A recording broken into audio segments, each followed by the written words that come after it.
Obviously, there were some significant mismatches, and we did our best. I was happy with our physical effort. I thought the adrenaline got the best of us. There were some possessions where the ball would fall through our hands. On the bench, without watching the film, it seemed like a dozen times. It was probably closer to 3 to 5, but I thought there were some 4 and 5 point swings throughout the course of that 40 minutes that we could have gone in our direction if we would just come up with a 50-50 ball or grab the ball that was right in front of us. But those things happen. I think the adrenaline was unlike anything that a lot of those players had experienced before. University of Kentucky, I played this game when I was with Thomas More in the 17-18 season, and I don't remember coaching against a team that is so rock solid and so athletic and so explosive at every spot. I mean, Keon Brooks, he wasn't exactly like on the top of our scouting report, and he just, it seemed like everything he threw up in the first half, 7 of 12, 4 of 6 from the three-point line. It's someone like that's going to lead you in scoring, and then you have guys that like Grady and things that are capable of 30-point nights. They're very talented, and it was tough for us. But happy with our effort, and we're thrilled that UK had us down. It's monumental to our community, to the city of Owensboro. So this game meant quite a deal to our school of 750 people, and we thought we represented well. So we're very appreciative to the University of Kentucky having us. So. Coach, as you know, Kentucky's got a roster that's redone. They had 20 assists in this game. I wondered what you thought of the cohesion, the passing, the sharing. Right. So they shot 59%. And I'm watching our team, and I thought that our effort physically was very, very good. We talk a lot about continuous effort on our team and not standing up and resting. And I may see some on film, but nothing jumped out at me as like Kentucky Wesleyan's just standing there not competing. So that said, you're going to shoot 59% when you take good shots. And every shot, that's what was so frustrating about the night. It's like every offensive possession for them, every shot that went up, it was really the right shot. It was in rhythm. It was off ball reversals. It was off of one more pass. It was at the rim. So I didn't detect anybody on UK's roster that was out there with an agenda other than getting the best shot. So that was very frustrating to us. And anytime you play a team as athletic as them, as long as they shoot 59%, the score indicated that. So.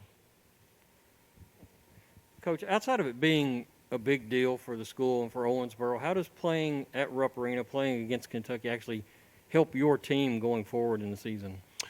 So you're going to be tested in every way facet. So getting the ball reversed for us is a big part of our offense. And against lesser teams at the Division II level, you can get the ball reversed pretty easily. Tonight, every time they got the ball from one side to the other, they really had to work at it because of the length and the athleticism, the way some of the kids on Kentucky's roster could shoot the gaps and just boom, be in the gap in a split second. So that was very difficult for them, just to reverse the ball. And I'll go further. We talked about defensive rebounds that, if we were going to keep their lead on the boards to single digits, that we were going to have to just make just 5 guys every time. You got to find work every single time. You got to battle every single time, and we did that. And again, the ball, we still didn't. They still ended up beating us on the boards by, it ended up being 8. We finally got there. They were up by 12 to 15 most of the game. So it tests your spirit because it would be very easy for a team with little personality to go up and down with them for a few minutes and get so frustrated it takes you completely out of your game. And so we hung in there for 40 minutes. Our best stint was from the 8-minute mark to the 4-minute mark, and that's indicative of a team that was tested physically and spiritually and put that behind them and responded. And I'm very proud of our guys for doing that. Coach, coming into the game, you talked about how hard you guys would have to work for shots with the size advantage. In the second half, you jump up 20% in field goal percentage. So what was the key in the second half there? Gosh, that's a good question. Jameel Wilson was a very calming influence for us tonight. Jomel Boyd was a very calming influence for us tonight. And you'd have to ask our guys that because they're the ones out there performing. But from my chair, it felt like our roster saw these guys making a couple plays, and Ben Sisson says, you know what, I can do that. And there was a time there midway through the second half where Ben Sisson caught it, faced up and did his deal that he does in practice every day. And Keegan Brewer in the last minute of the game, he does that in practice every day. He was comfortable getting in there and making that play. So it took a few of our upperclassmen stepping in there and making some plays with a tremendous amount of toughness. And the rest of our roster kind of following suit. So it wasn't any amount of strategy that took our field goal percentage from what it was in the first part of the game to the second part of the game. It was really just a team that got a little bit more comfortable and felt like, hey, wait a minute, maybe I can make this play. So that was good to see, and it was a good response from them for sure. This is for the players. Just talk about this experience of coming up here, and what do you kind of hope to take away from this game, kind of heading into the future, into the regular season? It's a great experience. I've got to play here a couple times before in high school, and playing UK is completely different. Obviously, it's a step up in competition, but we're all just grateful they were able to have us, and we had the chance to compete tonight. Yeah, like Wyatt said, I was blessed to play here a couple times as well in high school. I think it was just a good learning experience, something that we could take moving forward.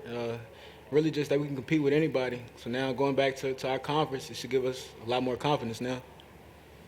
This is a great experience for us. This is my first time being here. I thought that we played very well. I got a whole lot of confidence in us going into the season and just coming together and making plays and hopefully getting wins. Jamel, you have 29 points in the game. What was kind of your mindset and how you were trying to attack the defense tonight? When I first heard that we was playing University of Kentucky, my first thought and told the team was, they're just like us. Like, we got to come out here and compete. It wasn't just 29 points. It was just a team effort. And, I credit my teammates for finding me and thanking the coach for, seeing that. And, we just kept it rolling with that.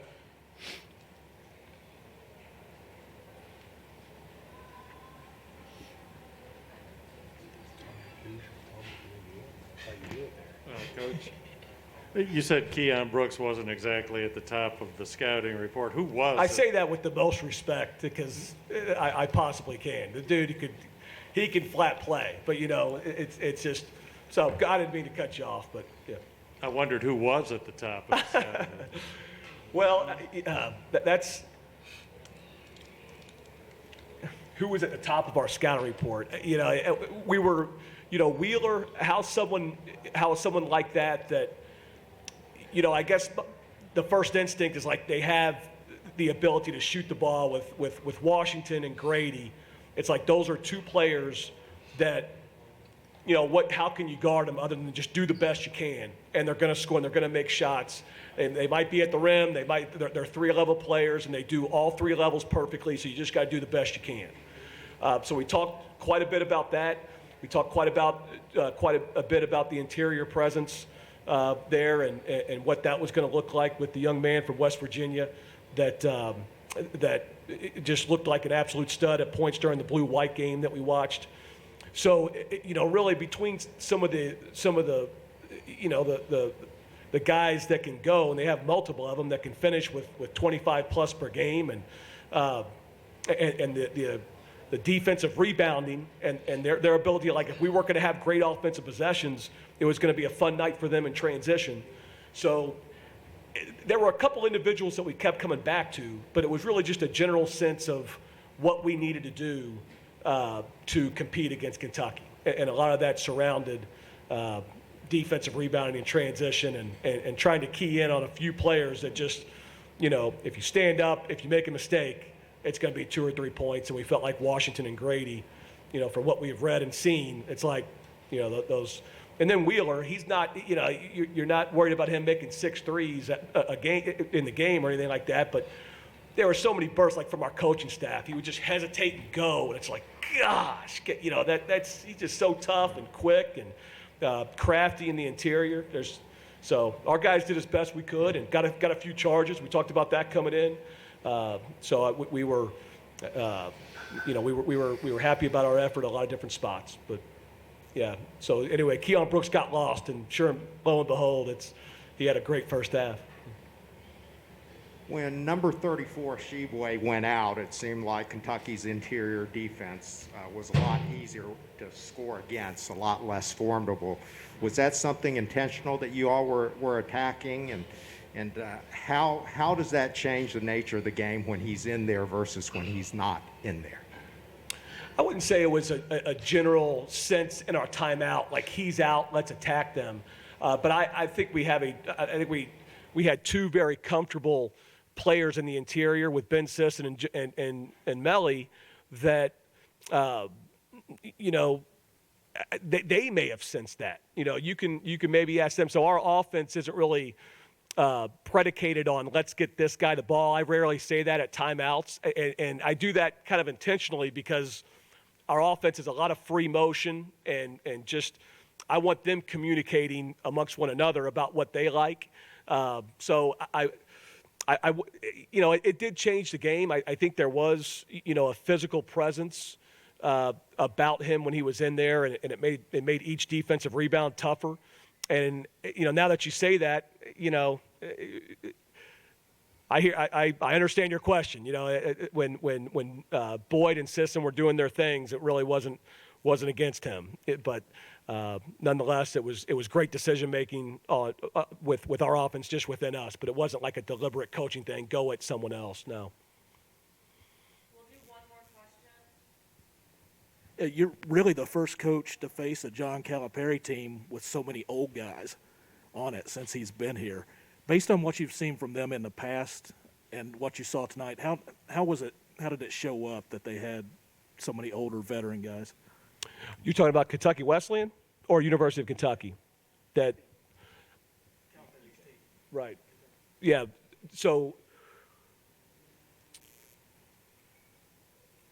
that's a tough question. I think that they had the opportunity to really and the scholarship money to go out and sign some veteran guys that have won a lot of games at a very, very high level. And between Grady, Wheeler, and I'm not going to try to pronounce the last name, but Sheboy, so they've done that. And I think that, and you alluded to the how well in sync they are offensively and how agenda-less they are offensively.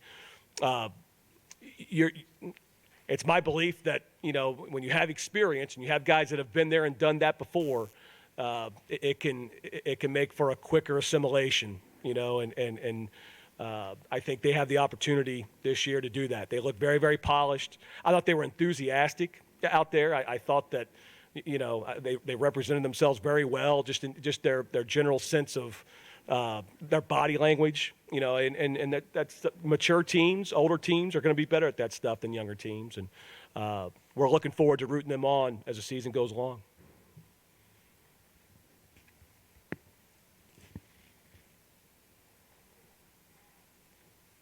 Awesome. Thank you. Thank you, guys. Thanks.